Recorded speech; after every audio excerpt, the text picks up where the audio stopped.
Hello aspirants, hope you are doing well. I am Anuradha and in this video I will be talking about question solving approach.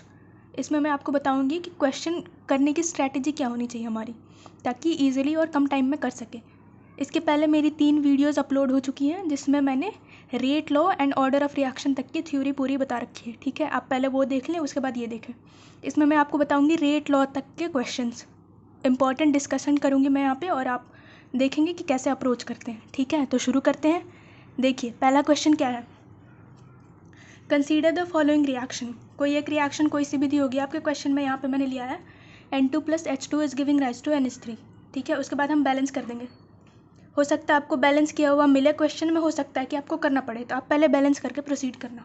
ठीक है, इसके आगे देखिए क्या लिखा है, if the rate of disappearance और consumption of H2 is 3.6 × 10⁻³ mole per litre पर सेकेंड। ठीक है, मतलब क्या दे रखा है, rate of disappearance of H2।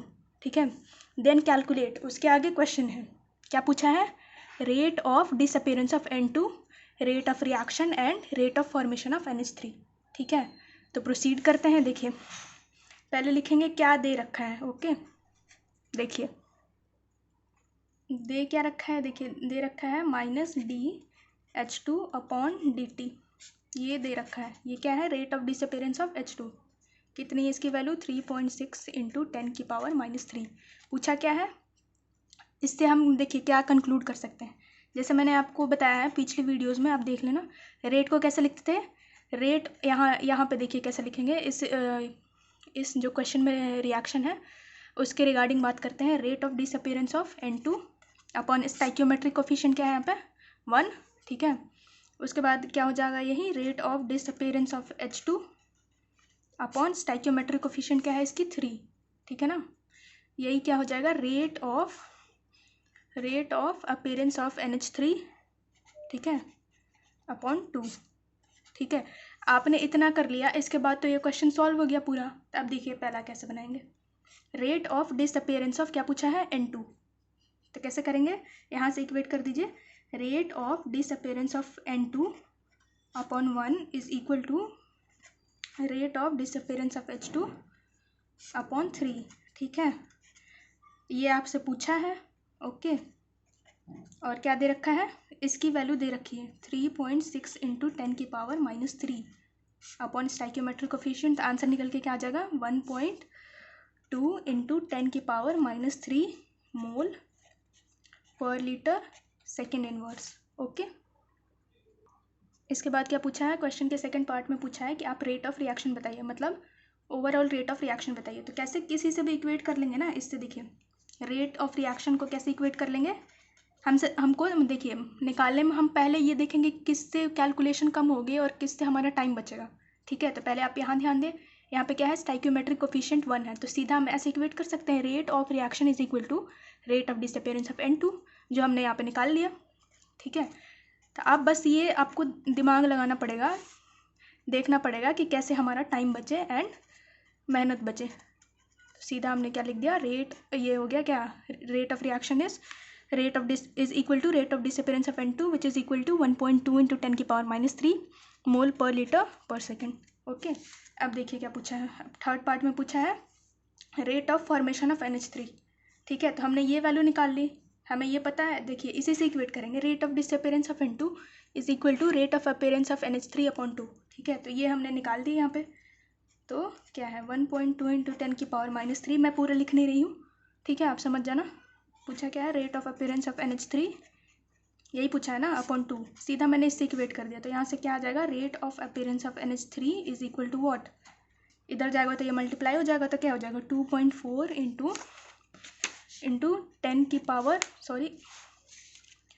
10⁻³ mole per litre पर सेकेंड। ठीक है, तो ये क्या हो गया, ये हो गया सबसे बेसिक क्वेश्चन जो कि रेट ऑफ रिएक्शन से फॉर्म होता है। ठीक है, अब देखते हैं अगला क्वेश्चन। ओके, देखिए तो चलते हैं दूसरे क्वेश्चन की तरफ। ये क्वेश्चन मैंने देखिए दो चैप्टर के कॉन्सेप्ट को मिला के बनाया है, इसमें 2 या 3 चैप्टर के कॉन्सेप्ट को मिला के बनाया है। इसमें आपको मोल कॉन्सेप्ट पता होना चाहिए, इक्विलिब्रियम पता होना चाहिए एंड केमिकल काइनेटिक्स के बेसिक्स पता होने चाहिए। तो चलिए देखिए, बहुत ही इंपॉर्टेंट है, इसको ध्यान से देखिएगा। ठीक है, तो देखिए क्या है question. SO3 dissociates as, SO3 कैसे डिसोसिएट कर रहा है, SO2 एंड O2 में, ठीक है। क्वेश्चन में यहाँ बैलेंस करके दे दिया, ठीक है। हो सकता है कि आपको ना दिया गया हो, तो आप क्या करेंगे, सबसे पहले बैलेंस करेंगे। आगे देखिए, 40 gram of SO3 was present in 100 ml vessel, ठीक है। After 10 minutes 6.4 gram of SO2 is present, ठीक है। Calculate the rate of reaction and rate of appearance of O2। Rate of reaction पूछा है and rate of appearance of O2 पूछा है। तो देखिए कैसे डील करेंगे। सबसे पहले आपको क्या दिया है, इसका मॉलिक्यूलर वेट दिया है। तो सबसे पहले आप क्या करेंगे, सबसे पहले तो देखिए कोई भी क्वेश्चन हो, सबसे पहले क्या करेंगे, मोल के टर्म्स में डील करते हैं, ठीक है। तो देखिए 40 ग्राम दे रखा है, इसका कोई वेट मॉलिक्यूलर वेट तो नहीं है, खैर ये अमाउंट दे रखा है वेट के टर्म्स में। तो सबसे पहले क्या निकालेंगे, मोल। तो NSO3 इज इक्वल टू, मोल कैसे निकालते हैं, गिवन वेट अपन मॉलिक्यूलर वेट। तो 40 दे रखा है एंड मॉलिक्यूलर वेट इसका क्या होगा, 80, समझ गए आप। इसका 32 होगा और इसका 16 × 3 48, 32 + 48 इज 80।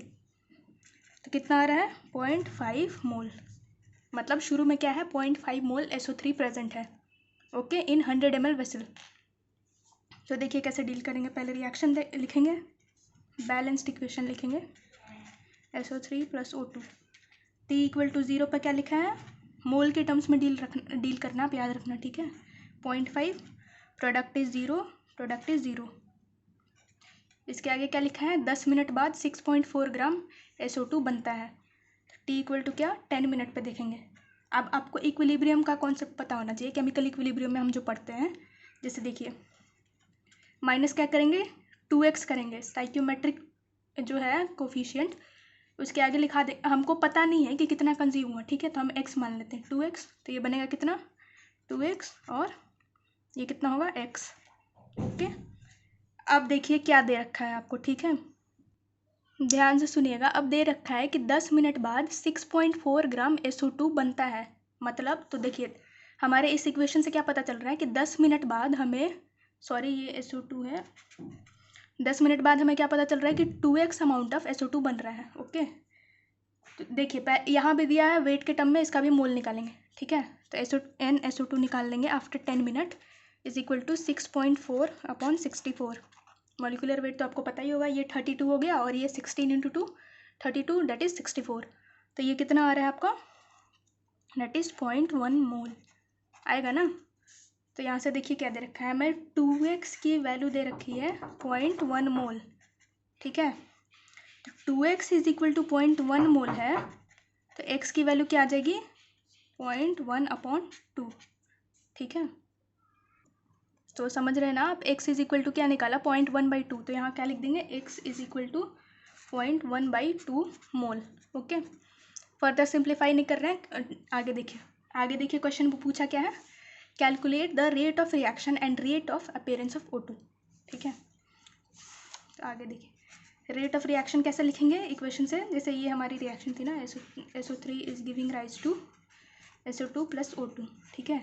तो रेट कैसे लिखेंगे, जैसा कि मैंने बताया पहले, rate of disappearance of SO3/2 is equal to rate of appearance of SO2/2 is equal to rate of appearance of O2, okay, upon 1। तो क्या पूछा है क्वेश्चन में, calculate the rate of reaction and rate of appearance of O2।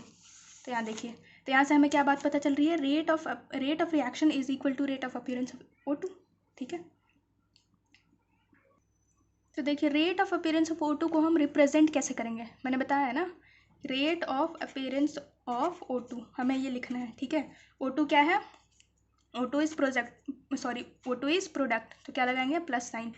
उसके बाद क्या लिख देते हैं, रेट कैसे लिखते थे, change in concentration of reactant और product upon time taken, okay. तो लिखते हैं change in concentration of O2 upon time taken, ठीक है। तो देखिए कंसंट्रेशन 10 मिनट बाद हमें पूछा है, तो T = 0 पे कंसंट्रेशन क्या है, O2 की 0, एंड T = 10 मिनट पे क्या है, x, ओके। तो फाइनल माइनस इनिशियल लिखेंगे यहाँ पे, देखिए यहाँ लिखेंगे हम प्लस 0.5 - 0, समझ रहे हैं ना, अपॉन देखिए एक बात और मैं बताना भूल गई, यहाँ पे तो हम डील करेंगे कंसंट्रेशन के टर्म्स में ना, और हमें अब क्या पता है, हमने मोल निकाला था यहाँ पे 0.1/2 मोल, एंड वॉल्यूम क्या दे रखा है हमारे पास इन 100 ml वेसल, ठीक है ना। तब देखिए कैसे निकालेंगे, ध्यान देना, मैं ये पॉइंट भूल गई थी, आप ध्यान देना, ठीक है। Concentration of oxygen at T = 0 is what, 0, and concentration of oxygen at T = concentration of oxygen at T = 10 minute is what. कैसे निकालेंगे concentration, mole upon volume in ml into 1000, ठीक है। यहाँ पे वॉल्यूम इन लीटर रखते हैं ना, molarity निकालेंगे तो वॉल्यूम इन ml हमें दे रखा है तो 1000 से मल्टीप्लाई करेंगे, ये मोल कॉन्सेप्ट का बेसिक है, आप वहाँ से देखना। तो मोल कितना था 0.1/2, एक सी यही तो आया था 0.1/2, ठीक है, अपॉन क्या है 100 ml वेसल है, इंटू क्या करेंगे 1000, तो ये क्या आ गया, ये आएगा इक्वेट करके 1/2 दैट इज़ 0.5 m, क्या है ये 0.5 m, ठीक है। तो वही मैंने यहाँ पे लिख दिया 0.5, ठीक है, ये मेरे को ध्यान नहीं था बताना, मैंने बता दिया, ओके। तो यहाँ से क्या आ जाएगा, rate of appearance of O2 is what, that is 0.05 m minute inverse, ठीक है। अगर आपको क्वेश्चन में फिर आप क्या मिलाएंगे, ये तो आपने निकाल दिया, अगर आपसे फिर आप ऑप्शन में मिलाएंगे कि कौन से यूनिट में दे रखी है, यहाँ हमने सीधा सीधा मिनट रख दिया, अगर सेकंड में है तो इसको आप कन्वर्ट करके लिख देना, ओके। तो देखिए कैसे किया, आप ध्यान से देखिए, स्क्रीनशॉट ले लीजिएगा, ये क्वेश्चन था, इसके बाद ऐसे हमने प्रोसीड किया, ओके। ये क्वेश्चन मतलब मैंने आपको बता दिया कि 3 चैप्टर के कॉन्सेप्ट इसमें इन्वॉल्व थे, ठीक है। तो कन्वर्जन कैसे करना था, क्या कैसे करना था, ये इंपॉर्टेंट है, आप ध्यान देना, ओके। और एक बात और, जैसे rate of appearance of O2 हमने निकाल दिया which is equal to rate of reaction, तो क्वेश्चन में हमसे रेट ऑफ रिएक्शन भी पूछा था, तो वो भी इसी के बराबर हो जाएगा, ओके। तो देखिए अगला क्वेश्चन मतलब कैसे फ्रेम कर सकते हैं, ग्राफ वाले क्वेश्चन। देखिए क्या है क्वेश्चन में, एक ग्राफ है कंसंट्रेशन वर्सेस टाइम का, कंसंट्रेशन मोलैरिटी के टर्म्स में है and time is represented in second, ठीक है। और ये कोई रिएक्शन दे रखी है, A is giving rise to NB, N is unknown, देखिए यहाँ पे ये A इज़ रिएक्टेंट, तो ऑब्वियस सी बात है ये इसकी कंसंट्रेशन कम होगी टाइम के साथ, and B is product, it's concentration will increase with increasing time, ठीक है। और ये वैल्यू मार्क कर रखी है, और पूछा क्या है, देखिए find rate of disappearance of A, rate of appearance of B in 0 to 1 second, मतलब 0 से 1 सेकेंड के बीच में हमें पूछा है। ऑल्सो कैलकुलेट N, ये N पूछा है।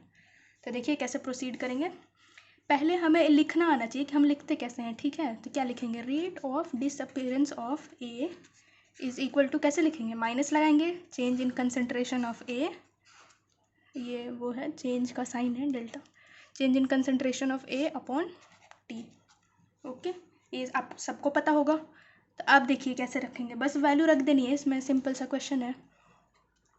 माइनस क्या पूछा है, 0 से 1 सेकेंड, मैंने आपको पहले भी बताया था फाइनल माइनस इनिशियल रखते हैं, ठीक है। तो देखिए 0 पे क्या है, नहीं पहले देखिए 1 सेकेंड पे क्या है, फाइनल रख रहे हैं ना, time is equal to 1 second पे A की कंसंट्रेशन क्या है 0.5 m, तो क्या रखेंगे 0.5, और देखिए T = 0 पे A की कंसंट्रेशन क्या है 0.6, ठीक है 0.6, अपॉन क्या पूछा है, टाइम डिफरेंस क्या है हमारा 1 सेकेंड, 0 से 1 सेकेंड पूछा है ना, दैट इज़ 1, तो ये क्या आ जाएगा 0.1 m second inverse, that is our answer. किसका answer, rate of disappearance of A का। उसके बाद सेकेंड पार्ट क्या है, rate of appearance of B पूछा है, ठीक है, यही पूछा है ना। सेम वैसे ही प्रोसीड करेंगे, इसमें क्या लगाएंगे, प्लस लगाएंगे, because this is product, change in concentration of B upon ये चेंज इन टाइम। तो देखिए टाइम 1 सेकेंड तक पूछा है 0 से 1, तो T = 1 सेकेंड पे B की कंसंट्रेशन क्या है, देखिएगा क्या है, देखिए T = 1 सेकेंड पे ये B वाला ग्राफ है ना, B की कंसंट्रेशन क्या है 0.3, क्या लिखेंगे 0.3, और T = 0 पे B की कंसंट्रेशन क्या है 0, क्योंकि रिएक्शन वहीं से शुरू हुई है तो प्रोडक्ट तो बना नहीं होगा, वैसे भी ग्राफ से यहाँ दिख रहा है आपको, क्या लिखेंगे 0 upon time is what 1 second के हमें पूछा है, तो क्या आ जाएगा ये 0.3 मोलैरिटी सेकेंड इनवर्स। उसके आगे क्या पूछा है क्वेश्चन में, ऑल्सो कैलकुलेट N, ठीक है। तो N कैसे लिखेंगे, जैसे ये है ना A, देखिए फिर से A is giving rise to NB, कैसे लिखेंगे इसको, rate of disappearance of A upon 1 is equal to rate of appearance of B upon N, यही लिखेंगे ना। ये दोनों चीज़ें हमने निकाल ली ना। देखिए ए क्या निकाला था हमने, rate of disappearance of A is what, देखिए ये है 0.1 is equal to rate of appearance of B हमने क्या निकाला अभी 0.3 अपॉन क्या लिखेंगे एन, तो एन की वैल्यू क्या आ जाएगी, N is equal to 0.3 upon 0.1 that is 3। ये हमारा आंसर हो गया। ठीक है, तो समझ गए इस तरह के क्वेश्चंस कैसे करते हैं। ओके, अब देखते हैं अगला क्वेश्चन। ये एक गैसियस रिएक्शन का एग्जांपल लिया है मैंने, और ये मतलब जितने भी मैंने क्वेश्चन बताए हैं वो बहुत ही कॉन्सेप्चुअल हैं। ऐसे क्वेश्चन मतलब आपको नीट में तो नहीं मिलेंगे खैर, क्योंकि एक एक क्वेश्चन के 3-3 पार्ट है या बहुत सारे कॉन्सेप्ट उसमें मिले हुए हैं। ठीक है, तो आपको वैसे ही क्वेश्चन मिलेंगे जो कम टाइम में हो। ये आपका कॉन्सेप्ट बिल्डअप करने के लिए है, तो ध्यान से देखिए क्या है, बहुत ही इंपॉर्टेंट क्वेश्चन है ये। इससे आपके बहुत सारे कॉन्सेप्ट क्लियर होंगे। तो देखिए क्या है reaction, N2O5 is giving rise to N2O4 plus O2। ठीक है, ये मैंने बैलेंस करके लिखा है। अगर ना बैलेंस किया हो क्वेश्चन में तो आप सबसे पहले क्या काम करेंगे, आप पहले बैलेंस करेंगे। ठीक है, आगे देखिए, initial pressure of N2O5 is 114 mm of Hg and after 10 second pressure of reaction mixture, ये ध्यान दीजिएगा, प्रेशर ऑफ रिएक्शन मिक्सचर मतलब पूरे रिएक्शन मिक्सचर का प्रेशर जो है 10 सेकेंड के बाद क्या हो जा रहा है, 133 mm ऑफ Hg। तो उसके आगे क्या पूछा है, calculate rate of reaction in terms of, इसमें देखिए आपको यूनिट कन्वर्जन का भी कॉन्सेप्ट आना चाहिए। इसमें पहला क्या पूछा है, millimetre of Hg second inverse में बताइए, फिर ATM सेकेंड इनवर्स में बताइए, उसके बाद मोलारिटी सेकेंड इनवर्स में बताइए। उसके बाद आपको रिएक्शन का टेम्परेचर दे रखा है 127 डिग्री सेल्सियस और 400 केल्विन। तो चलिए कैसे इसको सॉल्व करेंगे, कैसे प्रोसीड करेंगे देखते जाइए, स्टेप बाय स्टेप में बताऊंगी। देखिए सबसे पहले क्या लिखेंगे, reaction is giving rise to 2N2O4 plus O2, यही है ना। उसके बाद आपको इक्विलिब्रियम का कॉन्सेप्ट पता होना चाहिए। तो देखिए T इक्वल टू 0, इनिशियल मतलब क्या, T इक्वल टू 0, क्या दे रखा है, प्रेशर ऑफ N2O5 इज 114, क्या लिखेंगे 114, T इक्वल टू 0 पे कोई प्रोडक्ट नहीं बना है तो क्या होंगे ये 0 0। इसके बाद क्या पूछा है, 10 सेकेंड बाद T इक्वल टू 10 सेकेंड पे क्या है, कैसे लिखेंगे, -2x, स्टाइक्योमेट्रिक कोफिशिएंट के साथ लिखते हैं, हमें पता नहीं है कितना कंज्यूम हुआ तो क्या मान लिया हमने x, तो ये कितना बनेगा 2x और ये कितना बनेगा x। ये आपको केमिकल इक्विलिब्रियम में बताया जाता है। ठीक है, उसके आगे देखिए, आगे क्वेश्चन पढ़िए, pressure of reaction mixture is found to be 133 mm of Hg after 10 second. तो किसकी वैल्यू दे रखी है, रिएक्शन मिक्सचर, मैंने पहले भी हाईलाइट किया था। तो देखिए ध्यान से, -2x मतलब ये T इक्वल टू 10 सेकेंड पे रिएक्शन मिक्सचर का प्रेशर तो यही है ना टोटल, तो इन सबको क्या करना है, हमें प्लस करना है। इसकी वैल्यू दे रखी है कितनी, 133। ठीक है, तो ये तो गया, तो 114 plus x is equal to 133 दे रखा है, समझ गए। तो x कितना आएगा 19, माइनस कर लेना आप। ओके, उसके आगे हम कैसे प्रोसीड करेंगे, उसके बाद देखिए सबसे पहले निकालेंगे कि pressure of N2O5 after 10 second क्या होगा, pressure of N2O5 after 10 second. ठीक है, कितना है 114 माइनस 2x, यही है ना, 114 माइनस 2x, x की वैल्यू क्या आई थी 19, तो ये क्या हो जाएगा 114 minus 38 that is 76 mm Hg। ठीक है, हमसे पूछा क्या है, रेट ऑफ रिएक्शन निकालना है। ठीक है, तो रेट ऑफ रिएक्शन कैसे लिखेंगे, देखिए ये जो है इसको यूज करके हम कैसे लिखेंगे, rate of reaction is equal to rate of disappearance of N2O5 upon क्या है, stoichiometric coefficient 2 is equal to rate of appearance of N2O4 upon 2 is equal to rate of appearance of O2 upon 1। ठीक है, अब आपको यहाँ पे दिमाग लगाना है कि हम कौन सा इक्वेशन मतलब किसको इक्वेट करें जिससे हमारा टाइम बचे और हमारी मेहनत बचे। तो देखिए रेट ऑफ रिएक्शन इज मतलब आपको सीधा दिख रहा होगा कि rate of appearance of O2 के बराबर है, तो rate of appearance of O2 हम निकाल लेते हैं, तो वही हो जाएगा रेट ऑफ रिएक्शन। ठीक है, अब इसको देखिए, इसको कैसे लिखेंगे, सिंपल सी बात है, rate of appearance of O2 को कैसे लिखेंगे, चेंज क्या हो रहा है, ये प्रोडक्ट है ना, प्रोडक्ट है ये, देखिए कहाँ गया, प्रोडक्ट है ना ये, तो क्या लगाएंगे plus sign, plus change in concentration of O2 upon delta T। 10 second का ड्यूरेशन है हमारे पास, क्वेश्चन पढ़ना आप, तो क्या हो जाएगा टी इक्वल टू 10 सेकेंड पे क्या है कंसनट्रेशन इसकी, सॉरी प्रेशर क्या है, प्रेशर के टर्म में डील कर रहे हैं ना, प्रेशर इज एक्स, एक्स की वैल्यू हमने निकाल रखी है यहाँ पे देखिए 19।